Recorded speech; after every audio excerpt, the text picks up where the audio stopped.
Hello guys, ఈరోజు ఒక ప్రోడక్ట్ని అన్బాక్స్ చేయబోతున్నాను. ఇది ఒక వెజిటేబుల్ చాపర్ మీషో నుంచి తీసుకున్నాను అనమాట. వెజిటేబుల్ చాపర్ కదా అనేసి అన్ని వెజిటేబుల్స్ మనం కట్ చేసుకోవడానికి ఇది అస్సలు పనికిరాదు. బ్లేడ్స్ అయితే షార్ప్గా ఉన్నాయి కానీ చాలా థిన్గా ఉన్నాయి అనమాట, విరిగిపోతాయి. So only onion and tomato ఈ రెండు మాత్రమే చాప్ చేసుకోవడానికి యూజ్ అవుతుంది. పర్వాలేదు, కాకపోతే కొంచెం ఎక్కువ ముక్కలు వేసామంటే మాత్రం అంతగా గ్రైండ్ అవ్వట్లేదు. సో కొన్ని వేసుకొని గ్రైండ్ చేసుకోవడానికి అయితే చాప్ చేసుకోవడానికి అయితే చాలా బాగుంది. ఎవరికైనా ఇంట్రెస్ట్ ఉంటే కనుక లింక్ అక్కడ కమెంట్స్లో పిన్ చేస్తాను. ఖచ్చితంగా నచ్చితే కనుక పర్చేస్ చేయండి.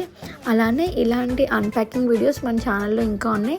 ఎవరికన్నా మన ఛానల్లో కంటెంట్ నచ్చితే కనుక ఖచ్చితంగా సబ్స్క్రైబ్ చేసుకోండి. చాలామంది చూస్తున్నారు కానీ సబ్స్క్రైబ్ చేసుకోవట్లేదు. ఎవరికైనా ఇంట్రెస్ట్ ఉంటే కొంచెం సబ్స్క్రైబ్ చేసుకోండి. Thanks for watching. Like, share and subscribe.